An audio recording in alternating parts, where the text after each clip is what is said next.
आज मराठी कॅलेंडरप्रमाणे वैशाख शुद्ध चतुर्दशी हा दिवस आहे. आपल्या श्री विष्णूंच्या दशावतारांपैकी चौथा अवतार हा नृसिंह किंवा नरसिंह अवतार आहे. आज नृसिंह जयंती आहे.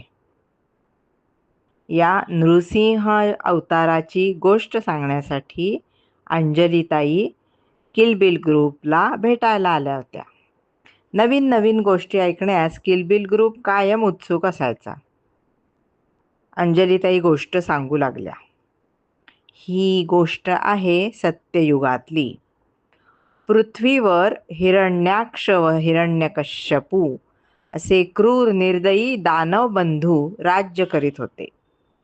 त्यांच्या क्रूरतेमुळे देवता, पृथ्वीवरील सर्व सजीव खूप त्रासून गेले होते. जेव्हा जेव्हा पृथ्वीवर असे क्रूर दानवांचे वर्चस्व निर्माण होई, तेव्हा तेव्हा आपल्या भगवान विष्णूंनी त्यांचा नाश करण्यासाठी पृथ्वीवर अवतार धारण केलेला आहे. भगवान विष्णूंनी आपल्या वराह अवतारामध्ये दैत्य हिरण्याक्षाचा वध केला. आपल्या भावाचा वध झालेला पाहून हिरण्यकश्यपू खूप संतापला. त्याने सर्व दानवांना आदेश दिले, पृथ्वी तलावर कोणीही श्री विष्णूची आराधना करीत असेल, यज्ञ याग करीत असेल, तपसाधना करीत असेल, तर तेथे जाऊन त्या ऋषीमुनींना, ब्राह्मणांना नष्ट करा.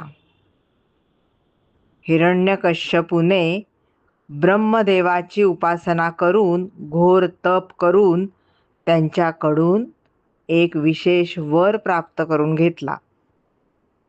ब्रह्मदेवांनी हिरण्यकश्यपूला वर दिला की तुला कोणत्याही दानव, भूत, प्राणी, देवता यांच्यापासून मृत्यू येणार नाही.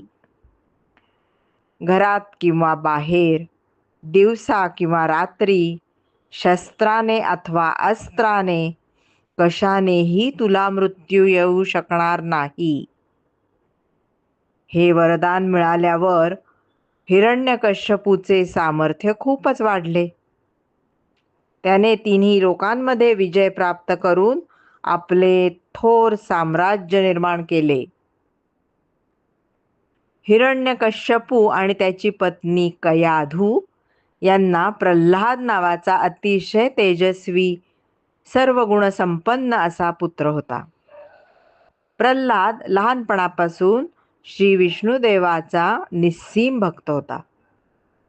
त्याचे मन बदलण्यासाठी हिरण्यकश्यपूने खूप प्रयत्न केले, पण उलट प्रल्हादाची भगवान विष्णूंच्या प्रती भक्ती वाढतच गेली. हिरण्यकश्यपूने प्रल्हादाला ठार मारण्याचे खूप प्रयत्न केले, पण विष्णूवरील भक्तीने, श्रद्धेने प्रत्येक वेळी छोट्या प्रल्हादाला तारून नेले. एके दिवशी संतापलेल्या हिरण्यकश्यपूने छोट्या प्रल्हादाला भर सभेत आणण्याची आज्ञा केली. क्रोधित पित्याने पुत्राला प्रश्न केला, कोठे आहे तुझा देव? प्रल्हाद शांतपणे म्हणाला, पिताश्री, माझा देव सर्वत्र, जळी स्थळी सगळीकडे आहे. या खांबामध्ये आहे का तुझा देव? असे संतापाने म्हणत हिरण्यकश्यपूने दरबारामधील एका खांबावर गदेने प्रहार करण्यास सुरुवात केली. एकाएकी त्या खांबामधून प्रचंड आवाज होऊन त्याचे उभे 2 भाग झाले आणि त्यामधून शरीर मानवाचे परंतु तोंड सिंहाचे असे अक्राळ विक्राळ भयानक रूप प्रगट झाले. हाच भगवान विष्णूंचा नृसिंह अवतार. नरसिंहांनी हिरण्यकश्यपूला उचलून आपल्या मांडीवर आडवे पाडले आणि आपल्या अणकुचीदार नखांनी त्याचे पोट फाडले.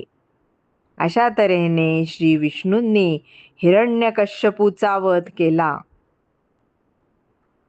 श्री विष्णू यांनी मानव रूप नाही, प्राणीरूप नाही. संध्याकाळची वेळ म्हणजे दिवस नाही, रात्र नाही. महालाच्या उंबरठ्यावर म्हणजे घरात नाही, बाहेर नाही. अणकुचीदार नखांनी म्हणजे शस्त्र अस्त्र न वापरता. ब्रह्मदेवांच्या वरदानालाही कोठेही बाधा न आणता हिरण्यकश्यपूचा वध झाला. देवांनी गंधर्वांनी श्री नरसिंहांवर स्वर्गामधून पुष्पवृष्टी केली.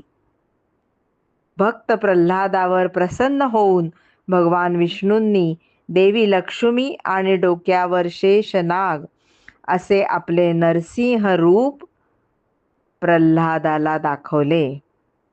आपल्या भक्तावर कृपा करून भगवान नरसिंह अंतर्धान पावले.